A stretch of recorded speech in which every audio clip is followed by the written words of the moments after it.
जय जगन्नाथ दर्शक बंधु धर्मज्ञान टीवी यूट्यूब चैनल परिवार को आपण मान को स्वागत। जो मित्र माने हमरे चैनल को लाइक शेयर और सब्सक्राइब करि नांती से माने लाइक शेयर और सब्सक्राइब करबा को कदापि भूलंतु नहीं। दर्शक बंधु आज एक कार्यक्रम माध्यम रे आमे आलोचना करिबा 2024 मसिया अगस्त मास किपरि रहिबो।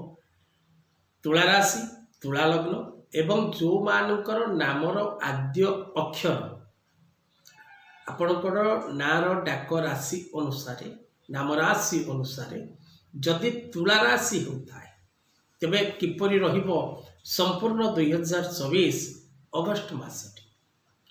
दर्शक बंधु तुला राशि राशियाधिपति दैत्य गुरु शुक्राचार्य। शुक्र सुख और भोगविलास ग्रह सौंदर्यर ग्रह एवं शुक्र जदि आपणकर जन्मकुंडली रे भल अच्छी शुभ स्थान रे अच्छी तेबे आपण निज जीवन रे समस्त प्रकार ऐश्वर्य भोग करती। तुला राशि अभिमानी राशि परोपकारी राशि दयालु राशि क्षमा गुण संपन्न राशि एवं उच्च अभिलाषी न्यायप्रिय एवं सौंदर्यपूर्ण राशि। तुला राशि जीवन साथी जदि आपण को मिले तेबे आपणकर वैवाहिक दाम्पत्य जीवन अत्यंत सुखमय होता है। तुला राशि व्यक्ति अत्यधिक आत्मीयता सेमानक पाखरे देखा मिले। तेबे दर्शक बंधु तुला राशि व्यक्ति जदि महालक्ष्मी आराधना करती जगज्जननी माँ दुर्गांकर आराधना करती महारुद्रंकर आराधना करती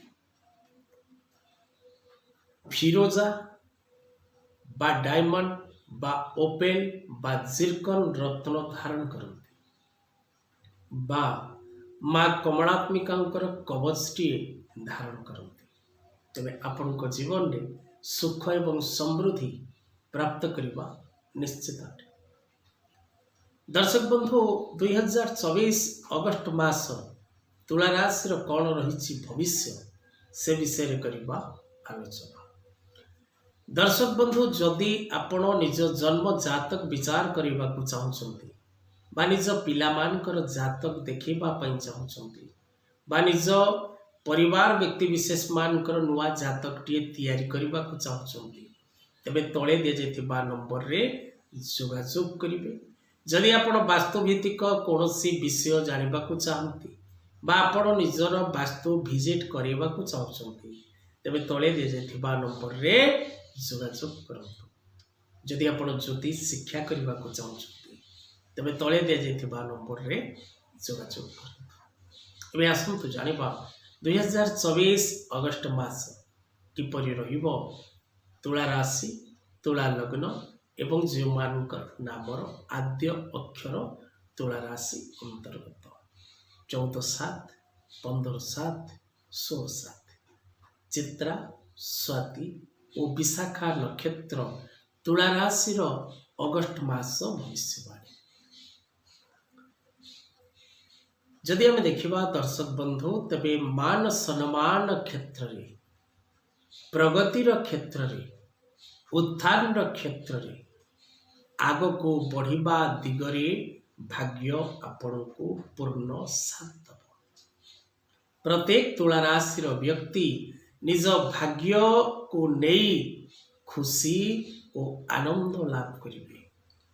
से माने निज जीवन में आग को बढ़िबार सौभाग्य प्राप्ति करिवे। नूतन पद पदवी लाभ करिबा नूतन गुरु दायित्व प्राप्ति करिबा एवं व्यवसाय क्षेत्र में लाभवान हवा कर्म क्षेत्र में पदोन्नति घटिबा मानसिक शांति प्राप्त करिबा एवं विशेषकर मित्र मानकर बंधु मानकर और परिवार सदस्य मानकर ए मासरे आपण सहयोग लाभ करिवे। समस्तंकर सहयोग आपण को पूर्ण शुभ फल प्रदान करिबो। विशेषकर love relationship friend relationship marriage life relationship आपण अत्यंत शुभ फल प्राप्ति करिबार जोग रहुछि। କୌଣସି ଆଶା, କୌଣସି ଅଭିଳାଷା ଏବଂ କୌଣସି ବୃହତ୍ କାର୍ଯ୍ୟରେ ଆପଣ ଅଧାରେ ରହିପାରନ୍ତି। କାର୍ଯ୍ୟଟି ଭବିଷ୍ୟତରେ ଆପଣ ନିଶ୍ଚିତ ଭାବରେ ପୂର୍ଣ୍ଣ କରିବେ, କିନ୍ତୁ କାର୍ଯ୍ୟଟି ଅଧା ଏବଂ ଅଧୁରା ରହିବ।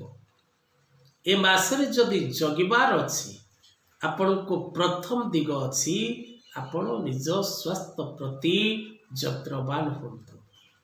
ନିଜ ସ୍ୱାସ୍ଥ୍ୟକୁ ଠିକ୍ ରଖିବା ପାଇଁ ଦାୟିତ୍ୱ ନିଅନ୍ତୁ ଏବଂ ନିଜ ସ୍ୱାସ୍ଥ୍ୟ ପ୍ରତି ଦେଖାଶୁଣା ଠିକ୍ ଭାବରେ କରନ୍ତୁ। ମହିଳାମାନେ ପାରିବାରିକ ଜୀବନରେ ସୁଖୀ ହେବେ, ଶାନ୍ତି ଲାଭ କରିବେ। ପାରିବାରିକ ଜୀବନରୁ ଋଣ ଏବଂ ଶତ୍ରୁଠାରୁ ଆପଣଙ୍କୁ ଏ ମାସରେ ମୁକ୍ତି ମିଳିବ। ଶିକ୍ଷା କ୍ଷେତ୍ରରେ ଥିବା ପ୍ରତ୍ୟେକ ଛାତ୍ରଛାତ୍ରୀମାନେ ଉଚ୍ଚଶିକ୍ଷା ଲାଭ କରିବେ, ଶିକ୍ଷା କ୍ଷେତ୍ରରେ ଆଗକୁ ବଢ଼ିବେ। ନୂଆ ଶିକ୍ଷା ଅନୁଷ୍ଠାନ ପ୍ରାପ୍ତ କରିବା ଏବଂ ଶିକ୍ଷା କ୍ଷେତ୍ରରେ ନୂତନ ମାନ ସମ୍ମାନ ବା ଶିକ୍ଷା କ୍ଷେତ୍ରରେ ଆଗକୁ ବଢ଼ିବାର ଯାହା ଆବଶ୍ୟକ ତାହା ଆପଣ ହାସଲ କରିବାରେ ସାମର୍ଥ୍ୟବାନ ହେବେ। ପିଲାମାନଙ୍କର ସ୍ୱାସ୍ଥ୍ୟକୁ ନେଇ ଆପଣ ଚିନ୍ତିତ ରହିପାରନ୍ତି, ପିତାମାତାଙ୍କର ସ୍ୱାସ୍ଥ୍ୟକୁ ନେଇ ଆପଣ ଚିନ୍ତିତ ରହିପାରନ୍ତି, କିନ୍ତୁ ଅର୍ଥଜନିତ, ଶତ୍ରୁଜନିତ କୌଣସି ପୀଡ଼ା ଏ ମାସରେ ଭୋଗ କରିବାର ନାହିଁ। କର୍ମକ୍ଷେତ୍ରରେ ଆଗକୁ ବଢ଼ିବେ, ବ୍ୟବସାୟ କ୍ଷେତ୍ରରେ ଲାଭବାନ ହେବେ। ସ୍ୱାସ୍ଥ୍ୟ ନିଜର ଏବଂ ପିତାମାତା ଓ ସନ୍ତାନ ସନ୍ତତିମାନଙ୍କର ସ୍ୱାସ୍ଥ୍ୟ ପ୍ରତି ଯତ୍ନବାନ ହେବାର ଆବଶ୍ୟକତା ରହିଛି। ଆଜିର କଥାବସ୍ତୁକୁ ଏଇଠି ରଖିବା। ଜୟ ଜଗନ୍ନାଥ।